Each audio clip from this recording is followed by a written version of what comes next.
Selamat pagi Bapak Ibu Saudara sekalian, Shalom. Mari kita mempersiapkan hati kita untuk memasuki hadirat Tuhan pada pagi hari ini. Dan ibadah ini kita awali dengan pengakuan bahwa pertolongan kita datang dari Tuhan, pencipta langit bumi dan segala isinya, Allah yang tidak pernah meninggalkan perbuatan tangannya, melainkan memelihara baik siang maupun malam. Turunlah saudara-saudara sekalian anugerah dan sejahtera dari Allah Bapa di dalam Tuhan kita Yesus Kristus, sementara kita datang dan berbuat bakti kepadanya. Dalam nama Yesus, haleluya, amin. Shalom, jemaat yang terkasih di dalam Tuhan. Marilah kita mengingat cinta kasih Allah bagi kita. Setiap masa dalam hidup kita, Dia tetaplah Allah yang setia, yang menyertai, yang mencukupi, sumber damai sejahtera. Mari dengan segenap hati dan jiwa kita memuji Dia.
Tuhan sudah memelihara kehidupan kami. Maka pada pagi hari ini Tuhan, kami rindu untuk kami memuji Engkau lebih lagi.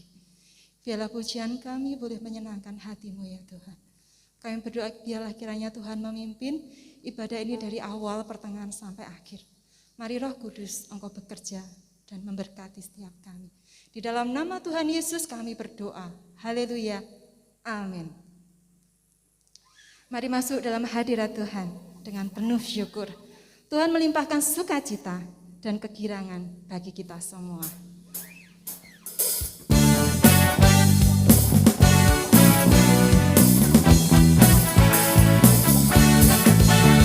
Memasuki gerbang dengan hati bersyukur, halamannya dengan pujian. Kataku hari ini hadirat Tuhan, ku bersuka sebab Dia girangkanku.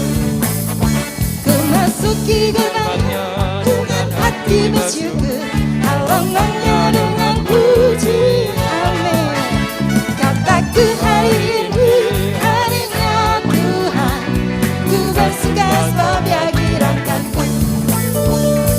Dia girangkanku, oh Dia girangkanku. Ku bersuka sebab Dia girangkanku. Oh oh, Dia girangkanku, oh Dia girangkanku. Ku bersuka sebab Dia girangkanku.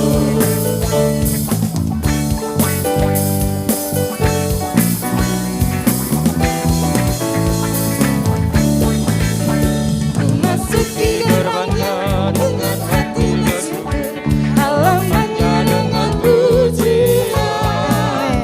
Kataku hari ini harinya Tuhan, ku bersuka sebab Dia girangkanku. Dia girangkanku, oh Dia girangkanku. Ku bersuka sebab Dia girangkanku. Oh oh, Dia girangkanku, oh Dia girangkanku. Ku bersuka sebab Dia girangkanku. Dia girangkanku, oh Dia girangkanku. Ku bersuka sebab Dia girangkanku. Oh oh, Dia girangkanku, oh Dia girangkanku. Ku bersuka sebab Dia girangkanku. Urapannya telah turun, mari kita kenakan jubah pujian.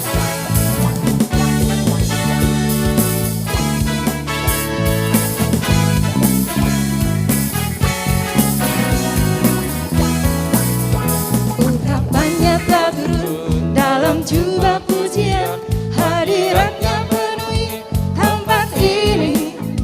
Urapannya telah turun dalam jubah pujian, hadiratnya penuhi tempat ini. Dan jubah pujian aku kenakan, dan jubah pujian kemenangan atasi semua masalah dan persoalan. Ku lebih dari pemenang. Urapannya telah turun dalam jubah pujian, hadiratnya penuhi tempat ini. Urapannya telah turun dalam jubah pujian, hadiratnya penuhi tempat ini. Dan jubah pujian aku kenakan, dan jubah pujian di kemenangan atasi semua masalah dan persoalan. Ku lebih dari pemenang. Dan jubah pujian aku kenakan, dan jubah pujian di kemenangan atasi semua masalah dan persoalan. Ku lebih dari pemenang. Sekali lagi katakan, dan jubah pujian aku kenakan, dan jubah pujian di kemenangan atasi semua masalah dan persoalan. Ku lebih dari pemenang. Ku lebih dari pemenang. Ku lebih dari pemenang. Haleluya, pujilah nama Tuhan. Jemaat sekalian, kita akan mendengarkan pengumuman. Sesuai dengan peraturan PPKM darurat, ibadah raya dilaksanakan secara streaming, namun kiranya jemaat tetap mengalami berkat Tuhan. Untuk PRBK sementara ditiadakan, teman-teman pemuda remaja bisa mengikuti program gereja yang lain, sehingga tetap bertumbuh di dalam iman. Amin. Kemudian untuk persekutuan tengah minggu, We Are Meet melalui Zoom bisa diikuti setiap hari Rabu pukul 18.50. Untuk persembahan, jemaat bisa memasukkan ke dalam kotak di gereja atau dititipkan kepada Mas Galih. Jemaat juga bisa memberikan persembahan melalui transfer ke nomor rekening yang tertera di warta jemaat. Jemaat juga bisa berpartisipasi memberikan persembahan untuk ragi atau pelayanan misi, untuk pengadaan sound system gereja, atau untuk pembangunan gedung sinode. Persembahan bisa melalui gereja atau transfer ke nomor rekening yang sudah ada di warta jemaat. Kami juga mengucapkan terima kasih dan mengucapkan selamat ulang tahun kepada jemaat yang berulang tahun di minggu ini.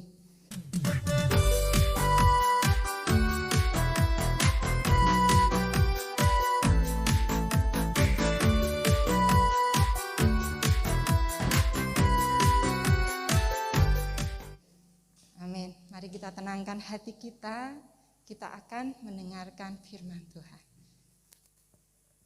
Terima kasih Tuhan. Kami haus akan firman-Mu Tuhan pada pagi hari ini.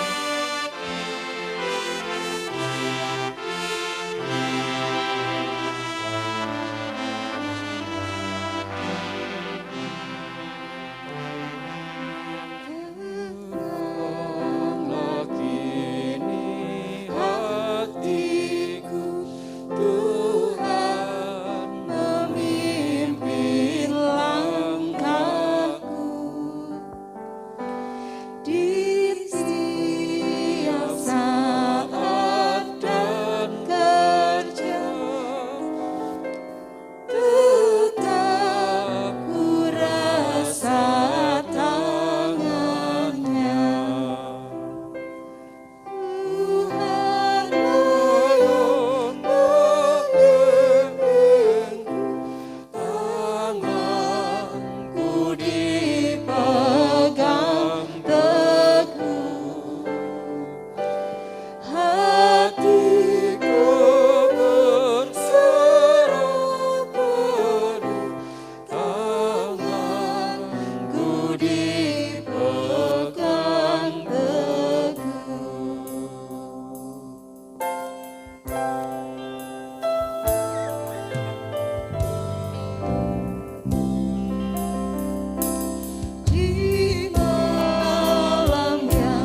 Mari kita mempersiapkan hati kita untuk menerima firman Tuhan pada pagi hari ini, dan kita akan masuk di dalam doa.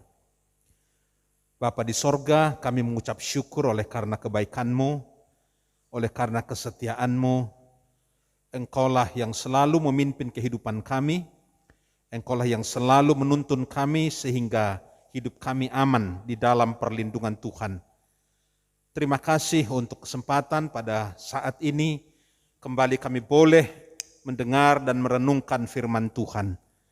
Kami mohon kiranya Tuhan menjamah hati dan pikiran kami, memberi kepada kami urapan-Mu sehingga firman Tuhan boleh mendapat tempat di hati kami pada pagi hari ini. Urapilah hamba-Mu, urapilah setiap kami dimanapun kami berada, dan biarlah kiranya hati kami dijamah oleh-Mu sehingga ketika firman ditaburkan, maka firman itu akan jatuh ke tanah yang subur, yaitu hati yang terbuka, hati yang siap untuk ditaburi dengan benih yang baik. Terima kasih Tuhan, biarlah firman-Mu menguatkan kami, biarlah firman-Mu meneguhkan kami. Terpujilah nama-Mu di dalam Yesus Kristus, Tuhan yang mulia, yang kami puja, yang kami layani, yang kami sembah. Haleluya. Amin. Saudara-saudara, tema kita hari ini adalah banyak berkat di padang gurun. Ada banyak berkat di padang gurun. Saya mengajak kita untuk membaca firman Tuhan dari Keluaran pasal 15 ayat yang ke-27. Keluaran pasal 15 ayat yang ke-27, demikian firman Tuhan. Sesudah itu sampailah mereka di Elim. Di sana ada 12 mata air dan 70 pohon korma. Lalu berkemahlah mereka di sana di tepi air itu. Saudara-saudara, kalau kita mengikuti perjalanan wisata dari Israel ke Mesir atau sebaliknya dari Mesir ke Israel, maka kita akan melewati padang gurun, padang pasir yang begitu panjang, yang kalau dihitung itu kurang lebih sekitar 400 km, ditempuh dengan 5 atau 6 jam perjalanan.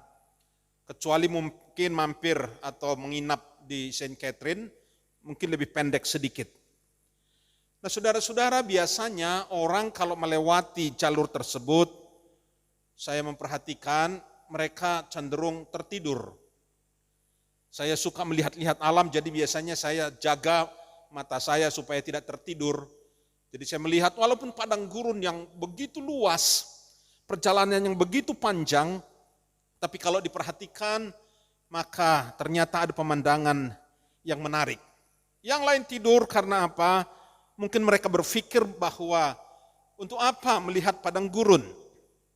Untuk apa melihat tanah yang kering? Tidak ada tumbuhan, kecuali mungkin semak-semak. Gersang, warnanya coklat, datar. Tidak menarik sama sekali. Paling-paling yang ada cuma semak-semak, yang menjadi makanan daripada hewan-hewan terutama unta. Tidak terlalu banyak, hanya tersebar di sana sini. Saudara-saudara, padang gurun memang tidak menarik. Dan tidak mungkin untuk dijadikan sebagai tempat yang nyaman untuk tinggal atau tempat untuk hidup. Tidak mungkin. Ya makanya di Mesir misalnya, mereka hanya memanfaatkan 5% saja dari seluruh wilayah mereka untuk menjadi tempat pemukiman. Hanya 5%, sisanya itu adalah padang gurun. Tidak mungkin orang bercita-cita tinggal di padang gurun, merindukan untuk membangun kehidupan di sana. Karena apa saudara? Padang gurun itu dipenuhi dengan pasir, dipenuhi dengan batu-batu, tidak ada pohon, tidak ada air, curah hujannya sangat sedikit. Pada siang hari cuaca sangat panas, dan sebaliknya pada malam hari cuaca sangat dingin. Dan itu seringkali berganti begitu cepat, begitu drastis, dari sangat dingin bertukar menjadi sangat panas. Saudara-saudara sekalian, kenapa padang pasir juga tidak menarik? Oleh karena suasana di padang pasir itu sepi, liar, tantangannya sulit, menakutkan, membuat orang putus asa, dan di sana hidup tanpa bantuan. Berikutnya saudara, kenapa padang gurun tidak menarik? Oleh karena tempat itu dianggap memiliki kemampuan yang kecil untuk mendukung kehidupan. Tidak ada sesuatu yang diharapkan dari padang gurun. Itu kesimpulan, itu pemikiran kebanyakan orang. Tetapi saudara-saudara, kalau kita benar-benar memperhatikan, sebenarnya ada banyak keindahan di padang gurun. Bangsa Israel mengalami berkat Tuhan yang begitu berlimpah-limpah di padang gurun. Selama ini kita berpikir bahwa perjalanan Israel di padang gurun itu adalah perjalanan yang sangat tidak menyenangkan, perjalanan yang betul-betul menjengkelkan, betul-betul membuat frustrasi. Tetapi saudara-saudara, kalau kita memperhatikan, kita lihat di padang gurun itu Israel mengalami begitu banyak mujizat. Di situ mereka melihat bagaimana Laut Merah terbelah. Kemudian mereka mengalami air yang pahit, yang beracun itu menjadi tawar, menjadi manis. Tiang awan dan tiang api yang belum pernah mereka alami sebelumnya, mereka alami itu di padang gurun. Kemudian di sana mereka mendapatkan firman Tuhan berupa hukum Taurat atau kitab Taurat. Lalu mereka juga diajar bagaimana beribadah kepada Tuhan, dan mereka melihat keajaiban-keajaiban lain yang Tuhan kerjakan di dalam kehidupan mereka. Dan dari nats yang kita baca tadi, saudara-saudara, kita melihat ada berkat lain yang dialami bangsa Israel selain berkat-berkat yang saya sebutkan tadi. Di padang gurun memang limpah dengan berkat. Maka sekalipun perjalanan hidup kita seolah-olah berada di padang gurun, kita harus percaya bahwa di padang gurun itu ada berkat berlimpah-limpah. Nah, dari ayat atau satu ayat yang kita baca tadi, apa yang bisa kita lihat saudara-saudara? Yang pertama, bahwa di padang gurun itu ada jaminan hidup. Kalimat pertama tadi berkata, lalu sampailah mereka di Elim. Saudara lihat perjalanan Israel itu ya, dimulai dari Goshen, kemudian terus sampai ke Sukot, lalu menyeberangi Laut Teberau, kemudian mereka sampai ke Mara, di mana mereka kehabisan air, atau ada air di sumur tapi airnya pahit, dan kemudian Tuhan mengubahnya menjadi manis. Nah, dari Mara itu mereka kemudian disuruh Tuhan maju, dan tibalah mereka di Elim. Elim itu di padang gurun. Elim itu sudah jauh dari Mesir dan belum Kanaan. Kanaan itu masih jauh sekali, saudara-saudara sekalian. Sampailah mereka di Elim. Elim itu artinya apa? Elim itu berarti pohon korma. Elim itu berarti ada yang berkata pohon ek. Lalu ada yang berkata Elim itu adalah kuat seperti rusa jantan. Nah, kalau digabungkan Bapak Ibu sekalian, maka artinya menjadi naungan, ya, berupa pohon korma itu menaungi mereka, lalu perlindungan di bawah pohon ek. Kalau Bapak Ibu pernah lihat foto-foto daripada pohon ek, itu menaungi. Kemudian kekuatan, gambaran daripada rusa jantan. Nah, di Elim itu mereka temukan naungan, mereka temukan perlindungan, mereka temukan kekuatan yang baru. Saudara, ketika orang Israel tiba di Elim, lalu mereka melihat ada 70 batang korma, mereka tentu merasa nyaman, merasa aman, merasa tenang. Karena apa? Karena ada makanan. Itu sudah memasuki bulan kedua ketika mereka keluar dari Goshen. Mereka jalan dari Goshen itu tadi sampai ke Sukot, menyeberang Laut Teberau, sampai ke Mara, sampai ke Elim. Itu sudah kurang lebih 2 bulan. Tentu persediaan makanan mereka sudah habis. Persediaan minuman mereka sudah habis. Di Mara mereka ketemu dengan sumur, tapi sumur itu pahit, beracun. Untunglah Tuhan mengubahnya menjadi air yang tawar, air yang manis.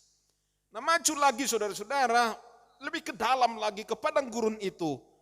Beruntunglah, bersyukurlah bahwa di situ mereka menemukan 70 pohon korma dan ada 12 batang air atau sumber air. Elim adalah tempat subur di tengah padang pasir. Padang gurun yang begitu luas, tapi ternyata di tengah-tengahnya ada aliran sungai dan ada pohon korma yang subur. Jumlahnya 70. Jadi saudara-saudara, walaupun di padang gurun, ternyata Tuhan menjamin hidup umatnya. Walaupun di padang gurun, Tuhan jamin juga hidup kita. Akan tersedia selalu makanan, akan tersedia perlindungan, akan tersedia kekuatan yang akan terus menopang kehidupan kita dalam perjalanan selanjutnya. Sekali lagi Bapak Ibu, walaupun sekarang nampaknya hidup kita kekurangan, kita menyeberangi padang yang begitu luas dalam kehidupan kita ini, tapi percayalah bahwa Tuhan ternyata tetap menjagai, tetap melindungi, tetap mencukupi.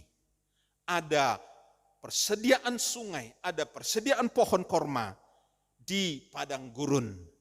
Elim adalah kelimpahan makanan. Elim adalah jaminan hidup yang Tuhan sediakan bagi kita. Dia menyediakan elim bagi kehidupanmu. Hari-hari ini mungkin ada banyak di antara jemaat, ada saudara-saudara yang merasa hidupnya seperti di Elim. Ada banyak orang yang kehilangan pekerjaan, ada orang yang mengalami masalah dalam keuangannya, hidupnya terasa seperti di padang gurun itu, seolah-olah tidak ada harapan. Tapi ayat ini menunjukkan kepada kita saudara-saudara, Israel yang melewati padang gurun, baru awal padang gurun itu, tiba-tiba Tuhan hibur mereka, disediakanlah sungai, disediakan pohon korma, dan itu menjadi jaminan kehidupan mereka. Di padang gurun ada jaminan. Yang kedua, ada apa di padang gurun? Berkat apakah yang ditemukan di padang gurun? Di padang gurun itu ada kelimpahan. Ya, ayat berikutnya tadi berkata di sana ada 12 mata air dan 70 pohon korma. Saya sudah sebut berulang kali tadi. Ya, saudara lihat itu fotonya, itu adalah pohon korma di Elim. Kalau kita perjalanan yang saya sebutkan tadi itu biasanya kita diajak melewati daerah ini dan kita bisa melihat pohon korma yang masih ada sampai hari ini. Orang meyakini Israel dulu lewat di situ. Saudara-saudara, angka 12 dan angka 70 itu adalah jumlah yang lumayan besar. Jika di Mara Israel itu mengalami kekurangan minuman, tapi di Elim mereka minum sepuasnya karena ada air yang berlimpah-limpah. Di Elim mereka juga bisa makan yang kenyang karena pohon korma itu kebetulan pas berbuah. Jadi mereka bisa mencukupi seluruh kebutuhan mereka dengan buah korma. Kita tahu saudara-saudara, manfaat korma itu kan banyak sekali. Ya. Korma itu buahnya ya, di gambar itu. Ya, pasti Bapak Ibu pernah makan korma ya, buah korma. Ada yang sudah agak lama, ada yang masih segar. Ya, kadang-kadang kalau kita ke Israel kita ambil buah korma yang jatuh di bawah pohon itu ya. Nah, orang menjelaskan manfaat daripada buah korma. Ada 10 saudara-saudara. Yang pertama mencukupi kebutuhan gizi dan kalori. Yang kedua, melancarkan sistem pencernaan. Ketiga, mencegah penyakit kronis. Yang keempat, membantu melancarkan proses persalinan normal. Yang kelima, menstabilkan gula darah dan mengganti gula yang lebih sehat. Kemudian yang keenam, menjadi menu tambahan dalam diet. Yang ketujuh, mengganti elektrolit tubuh yang hilang. Yang kedelapan, dapat melindungi tubuh kita dari peradangan. Yang kesembilan, meningkatkan kesuburan. Yang ke-10 adalah mencegah anemia atau kurang darah.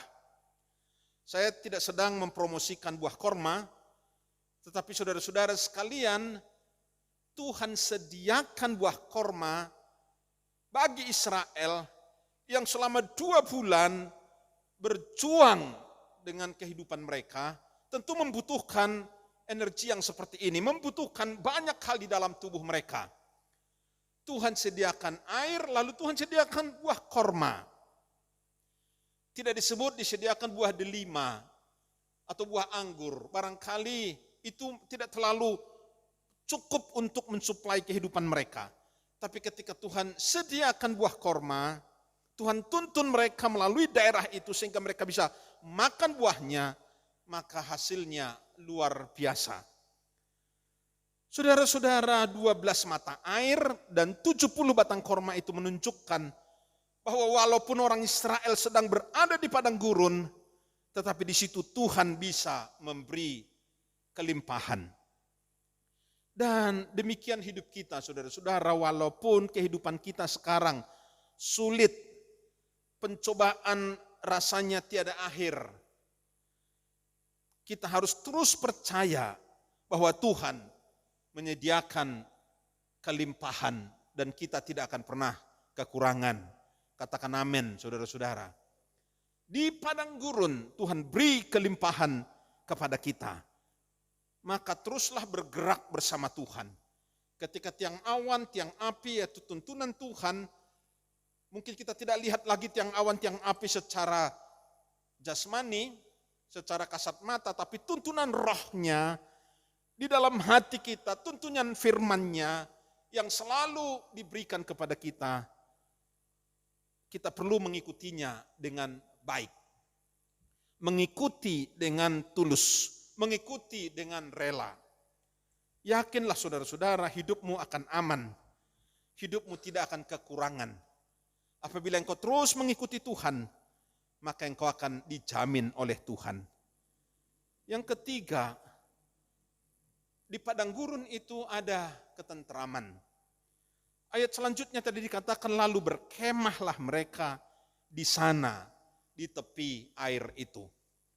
Mereka berjalan dari Mara, setelah ada sungut-sungut, ada pertengkaran, tapi kemudian Tuhan memberikan mujizat, mereka minum dengan sepuasnya, lalu dikatakan mereka jalan lagi, rombongan besar sekali, dan ketika tiba di Elim, berkemahlah mereka di situ, di tepi air itu.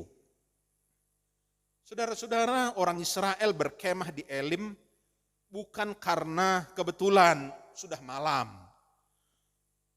Tetapi karena di Elim itu mereka merasa tentram, mereka merasa teduh. Di situ ada air, di situ ada makanan. Dan kemudian mereka berkemah di situ, itu tentu mereka merasa nyaman, merasa tentram, merasa teduh di sana. Saudara-saudara, tidak ada tempat yang lebih berharga, tidak ada kehidupan yang lebih berharga selain mengalami damai sejahtera. Sejahtera yang dari Tuhan sendiri. Itu sebabnya Paulus berdoa, saudara-saudara, kiranya damai sejahtera Allah yang melampaui segala akal akan memelihara hati dan pikiranmu di dalam Kristus Yesus. Dalam Filipi 4 ayat yang ke-7. Pendeta HKBP selalu mengutip ayat ini sebelum berkhotbah. Mereka tidak berdoa sebelum berkhotbah, tapi mereka mengucapkan ayat ini. Begitu pendeta naik ke mimbar, mereka tidak berdoa untuk pemberitaan firman, mereka tidak berdoa untuk yang lain. Begitu pendeta naik di mimbar, yang mereka ucapkan ialah ayat ini. Damai sejahtera Allah yang melampaui segala akal akan memelihara hati dan pikiranmu dalam Kristus Yesus. Saudara-saudara, kenapa demikian? Karena memang damai sejahtera, ketentraman itu sangat penting dalam kehidupan manusia. Sekalipun kita di padang gurun, tetapi kita ternyata bisa merasakan damai sejahtera, merasakan ketenangan, merasakan ketentraman, merasakan keteduhan di dalam kehidupan kita. Bukan sekedar karena ada persediaan makanan, bukan sekedar karena ada persediaan minuman, tapi karena Allah hadir dalam perjalanan mereka dan Allah memimpin mereka. Itu sebabnya di pinggir-pinggir sungai itu mereka bisa berkemah, mereka bisa tinggal di situ. Tidak disebutkan tinggal berapa lama di sana, karena selanjutnya memang dikatakan mereka dituntun lagi untuk masuk terus sampai ke padang gurun Sin, dan pada padang gurun Sin mereka dituntun terus sampai ke Sinai. Mereka tinggal di sekitar Sinai bertahun-tahun. Tidak ada keterangan berapa lama tinggal di Elim, tetapi yang jelas ialah di situ mereka bisa tentram, mereka bisa tenang, teduh, ada sejahtera yang dari Allah menyertai mereka. Saudara-saudara, ketenangan hidup, kebahagiaan hidup, sentosa itu ditentukan apakah damai sejahtera yang dari Allah, apakah shalom itu masuk dalam hati dan pikiran kita. Kekuatan damai sejahtera itu melebihi apapun di dalam dunia ini. Dan kalau Bapak Ibu ingin tenang, tentram, teduh, menikmati kehidupan ini, tanda petik berkemah dalam perjalanan hidupmu, pastikan ketentraman, damai sejahtera yang dari Allah yang memenuhi hati dan pikiran kita. Saudara-saudara, orang Israel melewati padang gurun bukan karena mereka keras kepala dan tegar tengkuk. Seringkali kita berpikir, kenapa sih Tuhan pimpin Israel melalui padang gurun? Wah, karena mereka keras kepala, mereka tegar tengkuk, susah diatur. Tapi kalau kita selidiki Alkitab, saudara, ternyata enggak demikian. Karena kita lihat di Keluaran 13 ayat 17 sampai 18, dikatakan demikian. Setelah Firaun membiarkan bangsa itu pergi, perhatikan ayat ini, Allah tidak menuntun mereka melalui jalan ke negeri orang Filistin. Itu dari Goshen ke Filistin itu enggak terlalu jauh. Itu jalur pendek sekali. Tapi ayat ini berkata, Allah tidak menuntun mereka melalui jalan ke negeri orang Filistin, walaupun jalan ini yang paling dekat. Sebab firman Allah, jangan-jangan bangsa itu menyesal apabila mereka menghadapi peperangan. Sebab kalau mereka melewati daerah Filistin, di situ mereka dihadang, belum siap untuk berperang, saudara-saudara. Nah, Allah khawatir jangan-jangan kalau menghadapi perang lalu mereka lari terbirit-birit. Maka dikatakan jangan-jangan bangsa ini menyesal apabila mereka menghadapi peperangan, sehingga mereka kembali ke Mesir. Tetapi Allah menuntun bangsa itu berputar melalui jalan di padang gurun menuju ke laut Teberau. Sekali lagi Bapak Ibu, mereka ada di padang gurun bukan karena tegar tengkuk, keras kepala, suka melawan, suka berontak kepada hamba Tuhan, suka berontak kepada Tuhan, enggak. Tapi karena Allah khawatir kalau dibawa langsung dalam perjalanan singkat sekali, mereka justru akan balik ke Mesir. Maka diajaklah mereka berputar-putar. Jadi berputar itu bukan karena kesalahan mereka, tapi karena rencana Tuhan sendiri. Kenapa Tuhan begitu? Itu kebijakan Tuhan, saudara-saudara. Jadi jika kita harus melewati padang gurun, sekali lagi itu tidak selalu merupakan hal buruk. Bukan karena dosa, bukan karena kesalahan, tidak selalu demikian. Walaupun memang ada disebabkan dosa, disebabkan karena pemberontakan, karena ketidaktaatan kita kepada Tuhan, lalu Tuhan bawa kita ke situ. Tidak selalu demikian, tapi ada rencana Allah, ada maksud Allah, ada tujuan Allah. maka dia bawa kita berputar-putar di padang gurun. Dan ternyata saudara, di padang gurun itu ada banyak berkat. Dan padang gurun menjadi berkat atau menjadi laknat itu ternyata tergantung kepada respon kita. Ya, indah atau buruknya padang gurun, ada atau tidaknya berkat, itu akhirnya tergantung kepada respon kita. Allah menuntun kita memang melalui padang gurun itu, banyaklah sakitnya, tapi ada banyak berkatnya. Kalau kita meresponnya dengan baik, hasilnya luar biasa. Dan yang jelas, saudara-saudara sekalian, di padang gurun itu ada banyak berkat. Jadi kalaupun hari-hari ini hidup kita berada di padang gurun, di Tuhan sengaja memutar kita ke sana, sekali lagi mari ubah cara berpikir kita, bahwa itu adalah rencana Tuhan. Ya, ada seorang hamba Tuhan berkata, tidak peduli apakah saya ditaruh di neraka, yang penting kalau Yesus ada di situ, saya tidak apa-apa. Kalau di neraka ternyata ada Yesus, itu menjadi tempat surga. Itu tempat yang nyaman. Jadi tergantung bagaimana kita menanggapi situasi hidup kita, saudara-saudara. Kalau ada orang berpikir, wah cilakalah aku di padang gurun, matilah aku. Betapa sengsaranya hidupku, maka hidupnya tidak akan pernah bahagia. Tapi kalau kita melihat padang gurun itu sebagai cara Tuhan untuk memimpin, menuntun, mendewasakan, menunjukkan kuasanya, menunjukkan mujizatnya, maka kita akan melihat betapa hidup di padang gurun itu ternyata menyenangkan. Saudara-saudara sekalian, kalaupun kita, Bapak Ibu, saya, kita semua terpaksa harus melewati padang gurun, bersyukurlah, nikmatilah, dan berbahagialah di situ. Karena apa? Karena di situ kita melihat betapa dahsyatnya Tuhan, betapa hebatnya Dia. Dia adalah Tuhan yang hidup, Dia adalah Tuhan yang bekerja, yang berkarya. Selamat menikmati berkat di padang gurun, dan bersukacitalah, berbahagialah, bergembiralah, oleh karena Tuhan menunjukkan kepada kita berkat yang berlimpah-limpah. Amin. Mari kita nyanyikan satu nyanyian sebelum kita nanti berdoa. Engkaulah perisaiku, Engkaulah Tuhan yang menopang aku saat badai menerpaku, saat jiwa ini terasa tertekan, Engkaulah yang menjadi penopang kehidupanku. Haleluya. Engkaulah perisaiku saat badai hidup menerpaku. Firman-Mu di dalamku tenangkan jiwaku,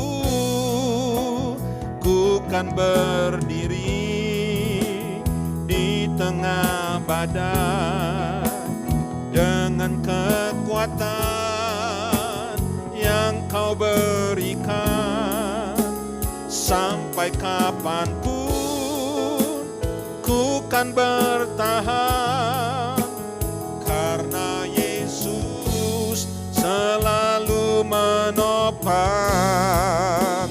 Ku kan berdiri di tengah badai dengan kekuatan yang Kau berikan.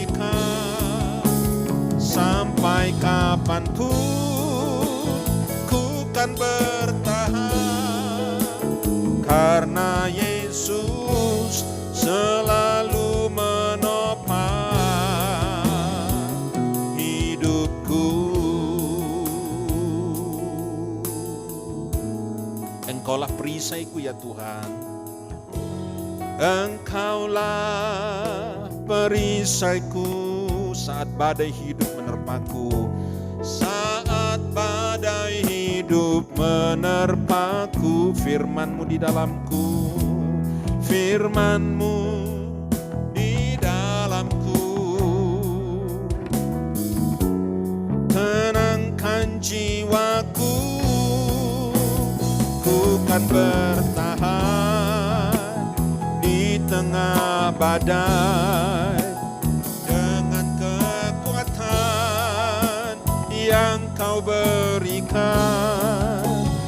sampai kapanpun ku kan bertahan, karena Yesus selalu menopang. Oh, ku kan bertahan di tengah badai dengan kekuatan yang Kau berikan.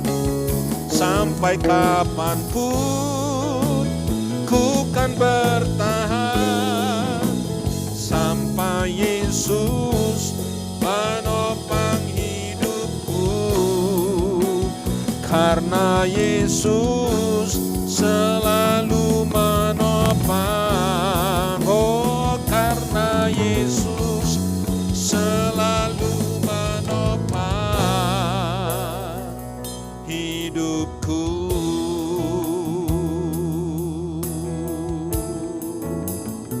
Haleluya, haleluya. Terima kasih Tuhan, terima kasih. Terima kasih karena Engkau yang menuntun jalan hidup kami. Sekalipun Engkau membawa kami ke padang gurun, kami tidak akan menyesal, kami tidak akan bersungut-sungut, kami tidak akan memberontak kepadamu. Karena kami tahu rencanamu mulia, kami tahu rencanamu luar biasa. Terima kasih Tuhan, kami berdoa untuk Bapak Ibu Saudara-saudara yang mungkin hidupnya sedang berada di padang gurun hari-hari ini.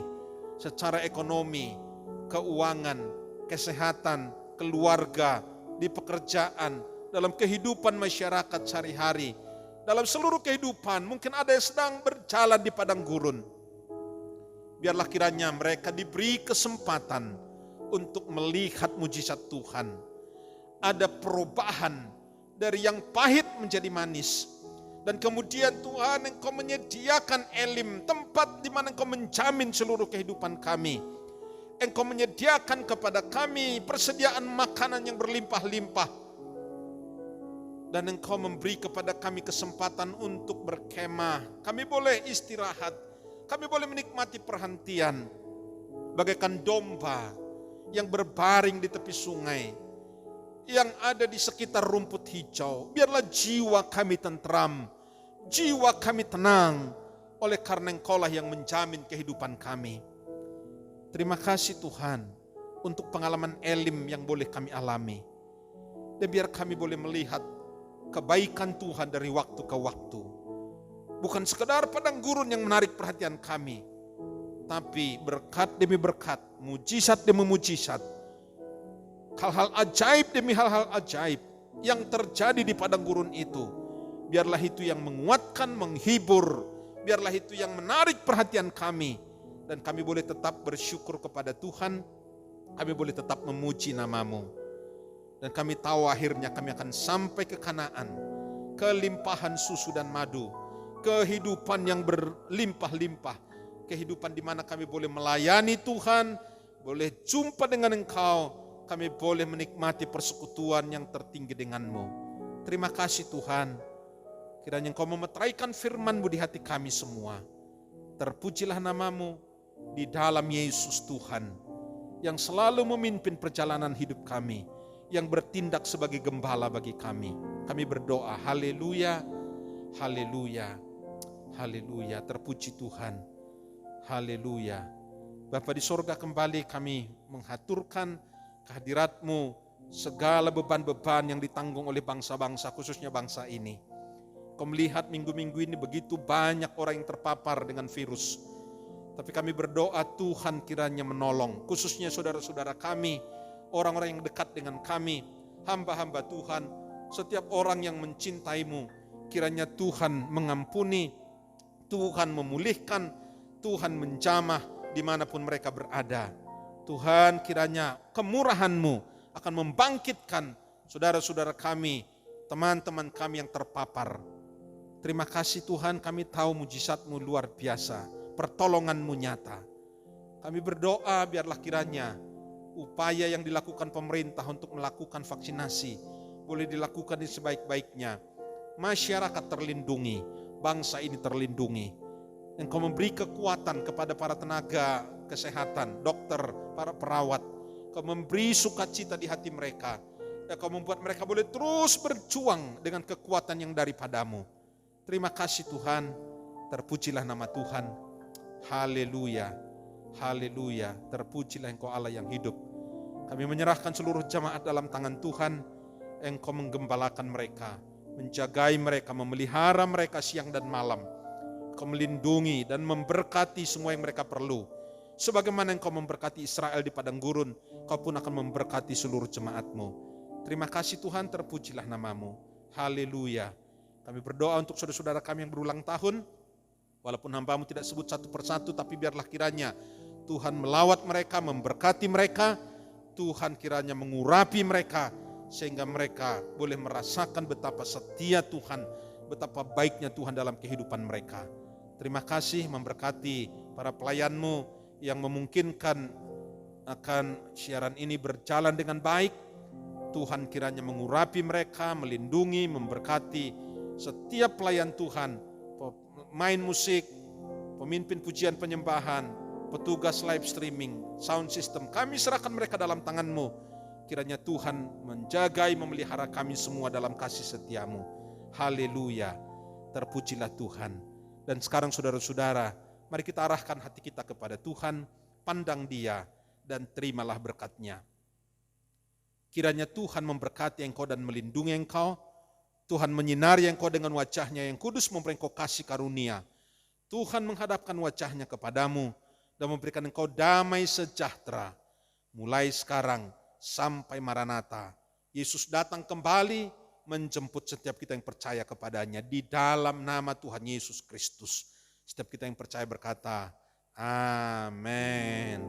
Ku percaya janji-Mu ajaib terukir dalam kehidupanku. Ku berserah di dalam kekuatan-Mu. Hanya Kau segalanya bagiku. Ku percaya janji-Mu ajaib terukir dalam kehidupanku. Ku berserah di dalam kekuatan-Mu. Ku percaya,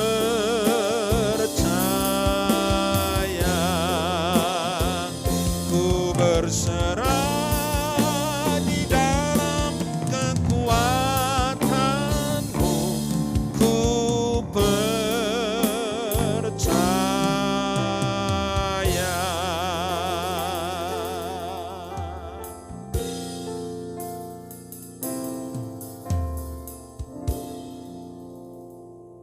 ibadah kita pagi ini Bapak Ibu sekalian. Sampai jumpa pada ibadah minggu depan. Tuhan memberkati kita semua.